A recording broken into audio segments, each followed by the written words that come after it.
지금부터 저희가 이 컨설팅을 어떻게 진행할 것인지 여기에 대해서 말씀드리도록 하겠습니다. 첫 번째, 타당성 분석을 해드리겠습니다. 타당성 분석이라고 하는 건 여기에 들어가는 투자 대비 가치 상승이 얼만큼 되느냐. 여러분, 이거를 알아야 훼손지 정비 사업을 하든지 말든지 할 것 아닙니까? 그렇게 했을 때 이거를 보려고 생각하면 이거 여러분 보시다시피 그린벨트 토지, 이 토지가 동식물 시설로 이렇게 갈 수가 있습니까? 없습니까? 인허가를 신청한다고 해서 절대 되는 게 아니죠. 여기에는 엄청난 정도의 조건이 필요합니다. 본인 소유의 토지에다가 그린벨트 내 거주 조건들 해봐야 이러한 아주 300에서부터 1000제곱미터 정도 학고방과 같은 이러한 동식물 시설밖에 안 되는데 여러분 여기서 일로 올라가는데 가격이 가치가 얼마나 되죠? 2배 아닙니까? 그러면 여기에서 이제 문제는 여기에서 우리 지금 현재 말씀드리고 있는 이 정비사업의 물류창고는 여기까지 말씀드렸지 않습니까? 내가 원한다고 가는 게 아닙니다. 그러한 조건들, 그런 조건들을 다 갖추고 거기에다 절반을 어떻게 해? 기부 체납을 해야만 갈아탈동말동한 거 아닙니까? 그렇게 했을 때 엄청난 손해라고 했을 때 누가 이걸 하겠습니까? 그랬을 때 그렇다고 하면 여기는 이 감정평가를 지금 현재는 할 수 없죠. 왜? 아무도 없으니까. 그러니까 어떻게 해야 돼요? 일단 비교할 수 있는 것은 이놈하고 그린벨트 바로 인근에 있는 해제된 지역하고 비교할 수밖에 더 있겠습니까? 이거를 두 개를 비교해보니 아무리 비교해봐도 얘가 용적률이 낮고 얘는 창고밖에 안 가고 얘는 지목도 그렇고 얘는 그린벨트가 해제됐고 얘는 안 됐고 아무래도 이게 난 것처럼 얼핏 생각해서 보일지는 모르지만 그린벨트 해제하면서 전부 지구 단일 계획으로 묶어놔가지고 10년이 넘는 지금까지 뭐가 제대로 된 게 있습니까? 이게 뭘 의미하는지 아시겠습니까? 결국은 결론은 얘보다는 얘가 월등하게 낫지 않으면 할 사람 아무도 없다는 겁니다. 월등하게 낫습니다. 재산상의 가치도 월등합니다. 여기에 대한 가치 분석도 저희가 해드렸는데 그중에 도로나 위치에 따라서는 정말 상상을 초월하는 재산상의 가치를 가질 수 있다는 겁니다. 뿐만이 아니라 또 저희는 말씀드린 대로 추정소유 예산이 얼마나 되는지 건축도 몇 개요? 5개 타입으로 딱 지정이 돼 있어서 타입별로 해서 여기에 대한 매뉴얼도 익히 구성이 되어 있습니다.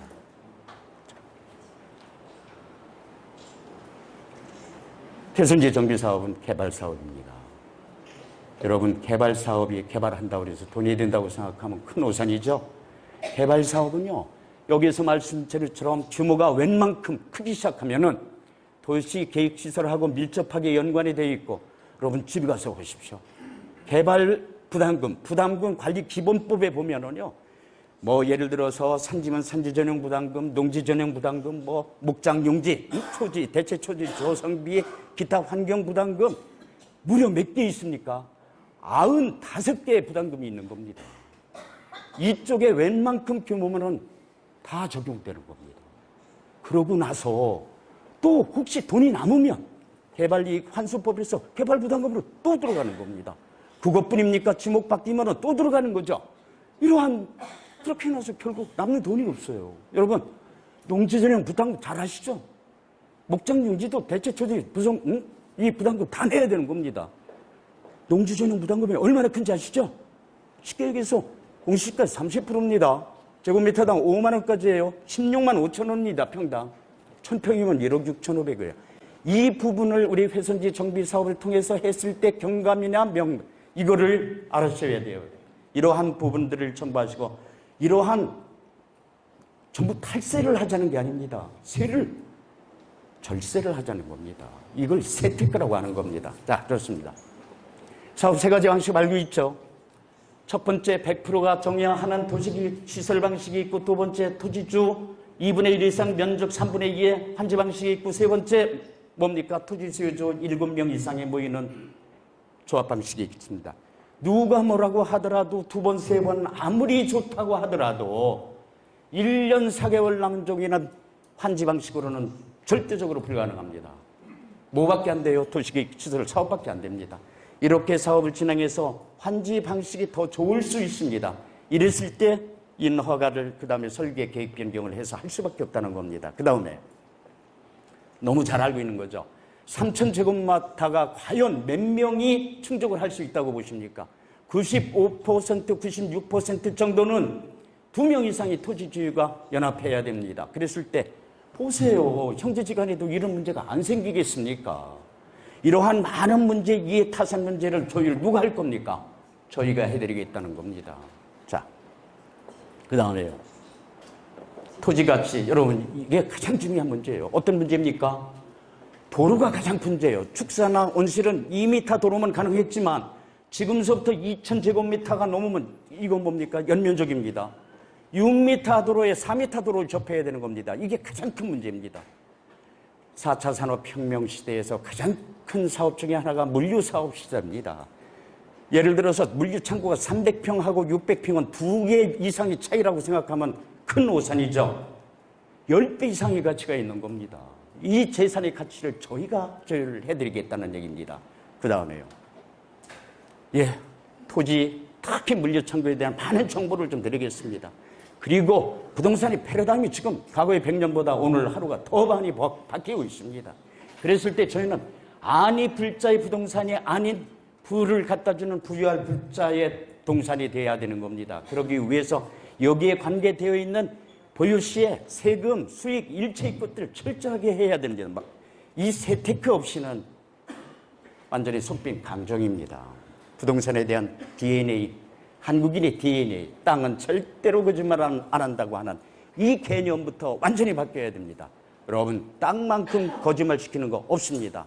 먹는 장사는 벌리면은 망하는 겁니다. 사실입니다.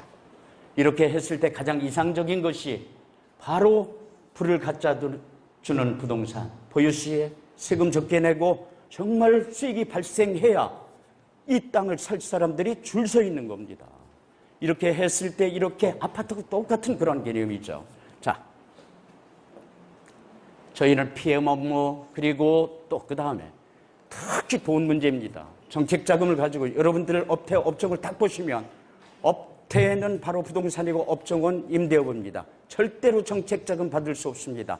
정책 자금을 받기 위해서는 바로 사업자 등록만 받고도 가능합니다. 뿐만이 아닙니다. 이러한 것들을 정책 자금도 지원해 줄 수 있고 유리한 이러한 것들을 다 해드릴 수 있습니다.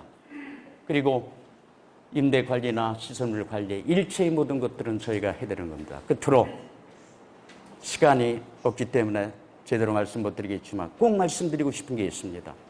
배선지 정비 사업은요, 정말로 단순한 도시계획 시설 인허가 사업이 아닙니다.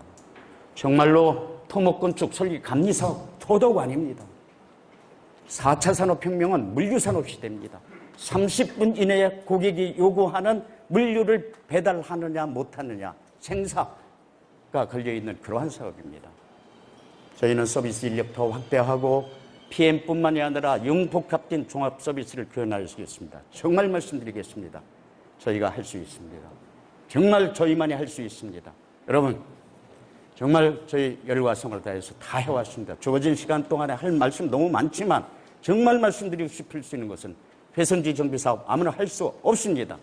정말 저희 최선을 다해서 혼을 바쳐서 하겠습니다. 여러분 고맙습니다. GP 사업단, GP 보장 지원 사업단